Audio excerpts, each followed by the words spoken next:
నమస్తే prime 3 news channel కి స్వాగతం. ప్రతిక్షణం ప్రజల కోసం మీ సమస్య పరిష్కారమే మా లక్ష్యం.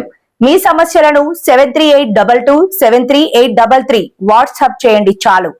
మా వార్తలు మీకు నచ్చినట్లయితే లైక్ చేయండి, షేర్ చేయండి, సబ్స్క్రైబ్ చేయడం మాత్రం మర్చిపోకండి.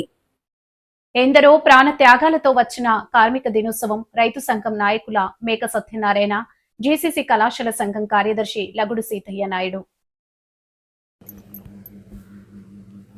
ఎందరో కార్మిక నాయకులు ప్రాణ త్యాగాలతో మేడే దినోత్సవాలు జరుపుకుంటున్నామని ఉమ్మడి విశాఖ జిల్లా రైతు సంఘం నాయకులు మేక సత్యనారాయణ, అల్లూరు జిల్లా జీసీసీ కళాశాల సంఘం కార్యదర్శి లగుడు సీతయ్య నాయుడు అన్నారు. శుక్రవారం మేడే దినోత్సవం పురస్కరించుకుని గొలుగొండ మండలం కృష్ణదేవిపేట జీసీసీ కార్యాలయం వద్ద జెండా ఆవిష్కరణ చేశారు. సత్యనారాయణ, సీతయ్య నాయుడు మాట్లాడుతూ కార్మికుల హక్కుల కోసం 1887 మే 1న 2 లక్షల మందితో అమెరికాలో 8 గంటల పని దినాల కోసం సమ్మె చేయడం జరిగిందన్నారు.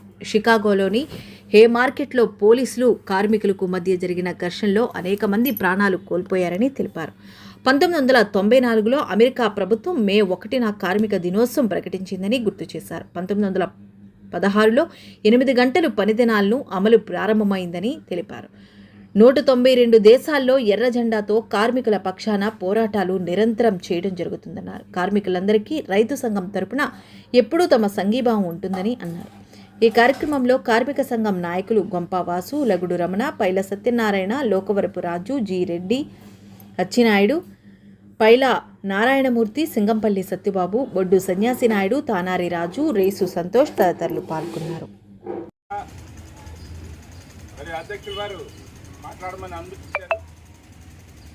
ఈరోజు ప్రపంచ కార్మిక యొక్క దినోత్సవం కార్మికుల యొక్క హక్కుల కోసం ఎన్నో సంవత్సరాలుగా పోరాటం చేసినటువంటి మహోన్నతమైనటువంటి ఉద్యమం కార్మిక వర్గం.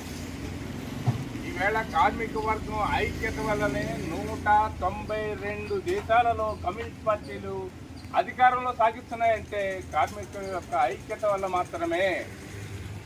కాబట్టి మనం ఈవేళ ఉన్నటువంటి పరిస్థితి కార్మికులకు ప్రధానమైనటువంటి సమస్యలు, ప్రమాదకరమైనటువంటి సమస్యలు తీసుకొచ్చి పెట్టింది ప్రభుత్వాలు. అటు కేంద్రం కానీ ఇటు రాష్ట్రం కానీ కార్మిక చట్టాలని కాలరాసి కార్మికుల యొక్క హక్కుల్ని హరించాలనేటువంటి ఉద్దేశం చాలా తొందరగా ఉంది. ఏమిటంటే ఈవేళ ఉన్నటువంటి పరిస్థితులు 10 గంటలు పెంచాలి, అదే జీతంతో పనిచేయాలి. 10 గంటలు తగ్గించమని కార్మిక వర్గం 100 ఏళ్ల నాటి పోరాట చరిత్ర రోజుకి 8 గంటల పని మాత్రమే చేయాలనేటువంటిది ఒక చట్టం కూడా చేశారు. ఈ 8 గంటల పనిని 12 గంటల వరకు పొడిగించి అదే జీతంతో ప్రజల్ని 10 మందితో పని చేయవలసినటువంటిది ఒక 2-3 చేత పని చేయించేసి రోబోట్లు తీసుకొచ్చి పెట్టాలనేటువంటి అభిప్రాయం ఈవేళ ప్రభుత్వంకి ఉన్నది. ఇది కార్పొరేట్ సంస్థలకు దారాదత్తం చేసిన తర్వాతనే ఈ పనంతా చేయాలనేటువంటిది తొందరపాటు పడుతున్నారు. రాజ్యాంగ సవరణ అనేటువంటి పేరుతో రకరకాలైనటువంటి సవరణలు తీసుకొచ్చి పెట్టాలనేది కేంద్ర రాష్ట్ర ప్రభుత్వాలు అనుసరిస్తున్నాయి. కేంద్రం ఏ తప్పు చేసినా రాష్ట్రంలో ఉన్నటువంటి మరి చంద్రబాబు నాయుడు ఏమీ మాట్లాడటం మానేస్తున్నాడు, ఏమీ దానికి సమాధానం చెప్పడం లేదు. ఈ రాష్ట్ర ప్రజలు ఆమోదిస్తున్నారా, ఆమోదించలేదా, ప్రజలను ఏమన్నా కనుక్కొని చేస్తున్నారంటే అదేమీ లేదు. వాళ్ళు ఇచ్చినటువంటి పద్ధతుల్లో వాళ్ళు వ్యవహారం చేసుకుని వెళ్ళిపోతున్నారు. రేపు రాబోయేటటువంటి రోజులన్నీ కార్మిక వర్గానికే కష్టాలు తెచ్చిపెడుతున్నారు. తర్వాత రైతాంగం, తర్వాత ఉన్నటువంటి సంఘాలన్నీ. కానీ ఈ దేశంలో ఉన్నటువంటి కార్మిక వర్గం ప్రధానమైనటువంటి ఉత్పత్తులకు మూలం ఎవర్రా అంటే కార్మికులే. మీ యొక్క శ్రమే ఈ దేశ సంపదకి మూలం అనేటువంటి సంగతి మనం అందరం గుర్తుంచుకోవాల్సినటువంటి అవసరం ఉన్నది. రేపు రాబోయేటటువంటి రోజుల్లో కార్మిక వర్గ పోరాటాలు ఎక్కువగా ఉంటాయి.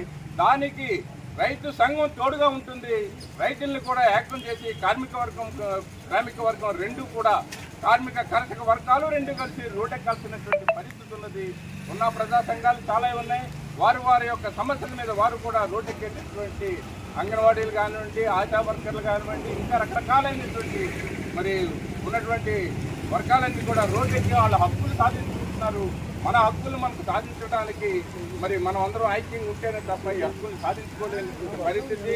మరి ఇటువంటి పరిస్థితుల్లో ఈవేళ కార్మిక వర్గ వేడుకలు జరుపుకుంటున్నారు. దేశవ్యాప్తంగా, ప్రపంచవ్యాప్తంగా ఇది జరుపుకున్నటువంటి మహాపండగ మేడే. ఈ మేడేకి అనేకమైనటువంటి త్యాగాలు ఉన్నాయి.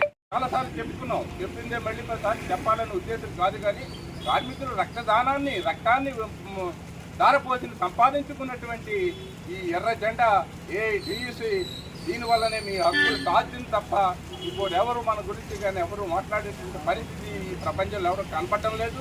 కాబట్టి నష్టమైన మంచైనా చెడైనా ఏదైనా సరే హక్కులు సాధించుకోవడం కోసం ఏఐటీయూసీ ఎల్లవేళలా ఉంటుంది. దానికి రైతు సంఘం సంపూర్ణమైనటువంటి సపోర్ట్ ఉంటుందనేది తెలియజేసుకుంటూ అవకాశం మీ దగ్గర నేను